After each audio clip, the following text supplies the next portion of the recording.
Oh, my name's Dale Little. I started a group here a while back and really wanted to deal with some issues of racism.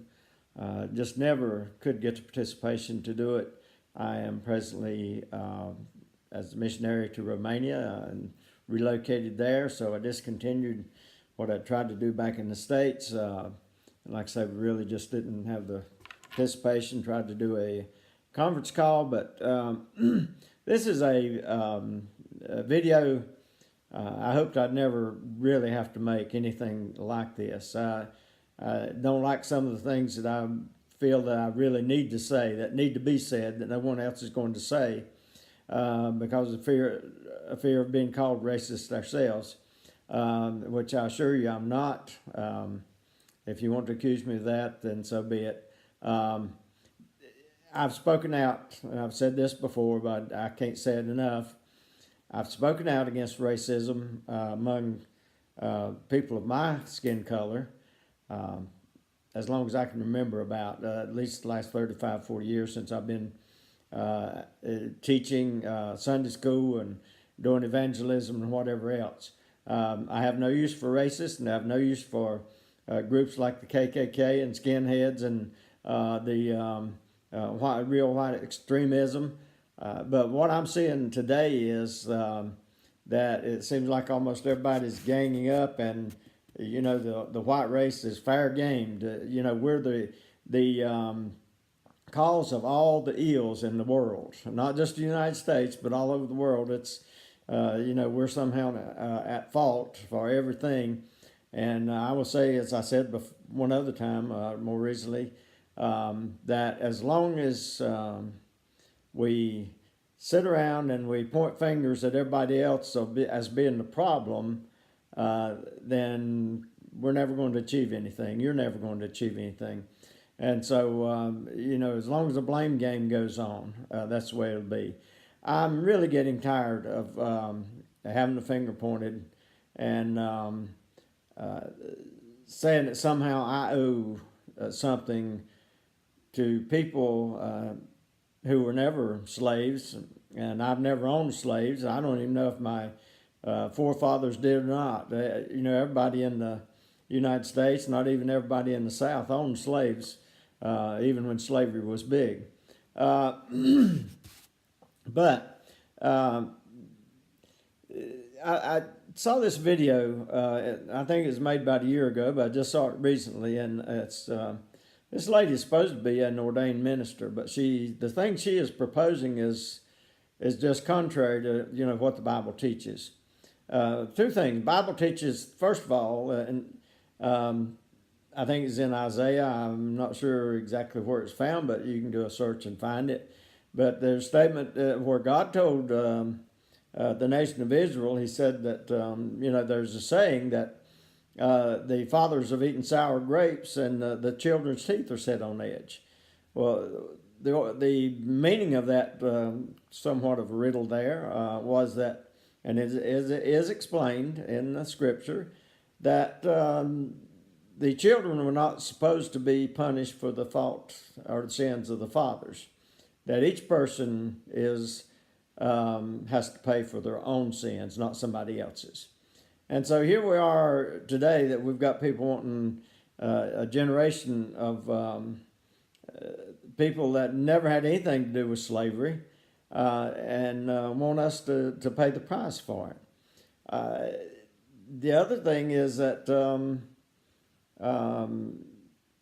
an eye for an eye and a tooth for a tooth. You've actually got, as you'll hear this lady, I don't know, maybe that's a misnomer. She looks like a lady, sounds like a lady, except for the way she's ideals she has. But this lady's name is Monique Presley, and she claims to be she is an ordained minister, and her views are really racist.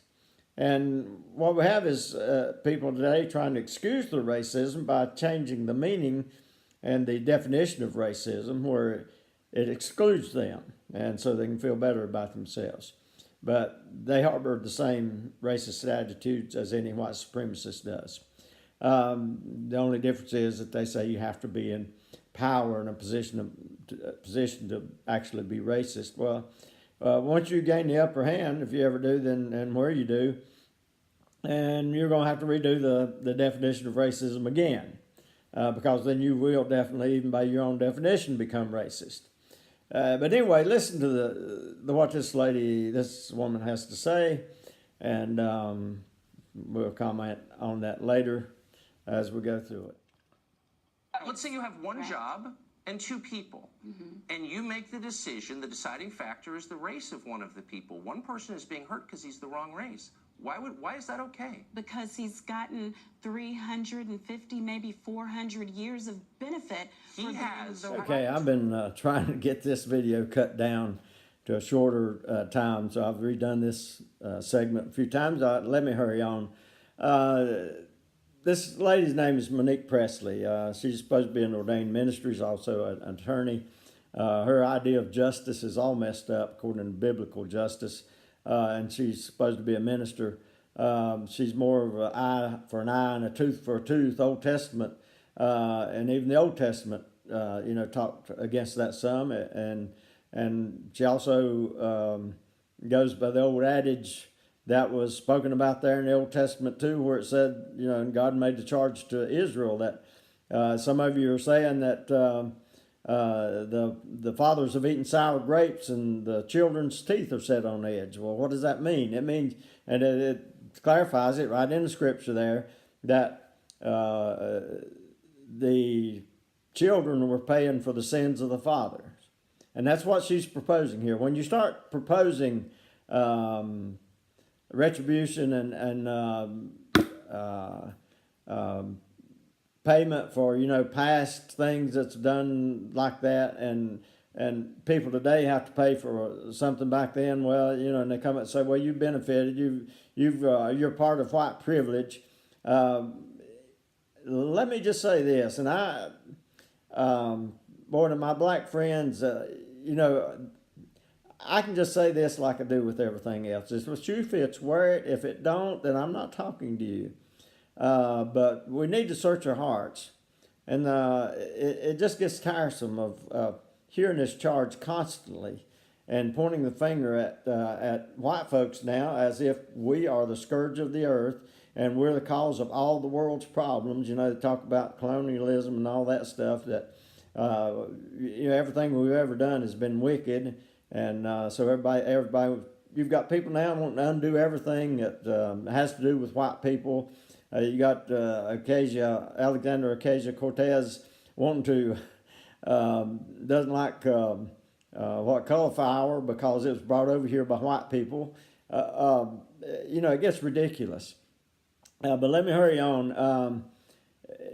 This lady, and I'm going to say some things here that could be hurtful, and I really never wanted to say these things because they're not something I think about until somebody like this begins to point out and nitpick every fault and accuse,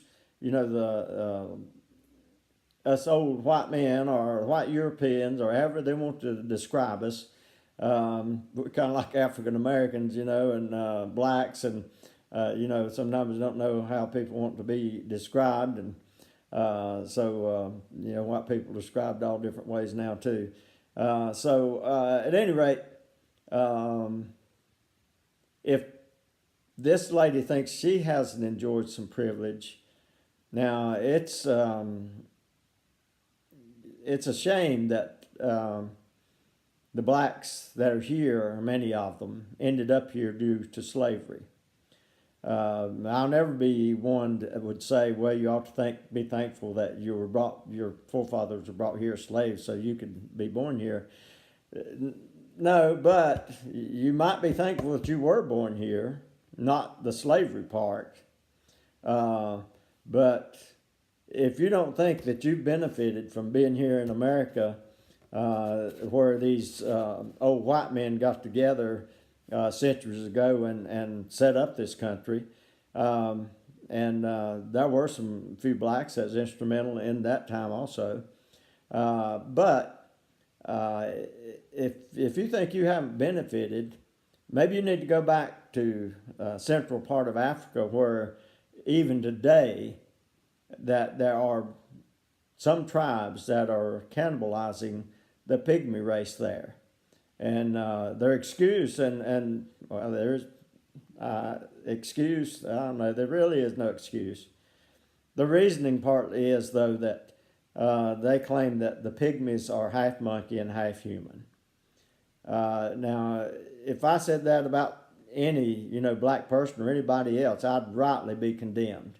And that is something that's been said, things like that in the past. But they're in the past. But now we have still going on there. So if she feels like she'd be better off and she hadn't benefited from things here in America, then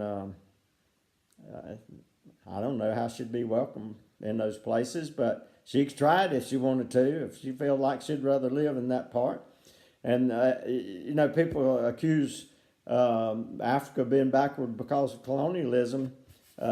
Cannibalism doesn't have anything to do with colonialism. That's the way of life that they've gone on there for thousands of years. So let's go on with the video. We just need to quit some of this stuff. Like I say, I don't like bringing some of these things up. But when people begin to bring things up like, white people are the scourge of the earth and we're morally inferior to every other race, then I'm not going to sit silent. So you're saying that all people of a certain color have something in common, which is kind of the definition of racism, isn't it? No, that's also the definition of discrimination, because all African American people in the United States have something in common. It's that they were discriminated But against. Those people have been African Americans and other people So the guy who's of done colors for nothing wrong generations. must suffer because other people who looked like him did something Yes, wrong. because I get it. I, as an You call African this American justice? woman, yes, I Yeah. absolutely I hope you're call never it in charge, justice. 'cause you're worrying. Well, I'm in charge now of something because I'm here, right? Yeah. Now, I'll close this out by being real brief. Just notice one thing she said. She says it's justice. I don't know where she gets her idea of justice at.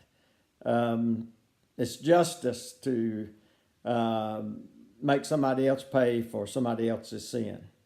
That's not justice. Whether it's children, whether it's forebears, whether it's someone that's profited, none of us had any control over what color of skin we were born with. So if I benefited from having white skin, that's not something I set out to do. It's if you've benefited from being born in America instead of being in the jungles of Africa, then you ought to be thankful for that.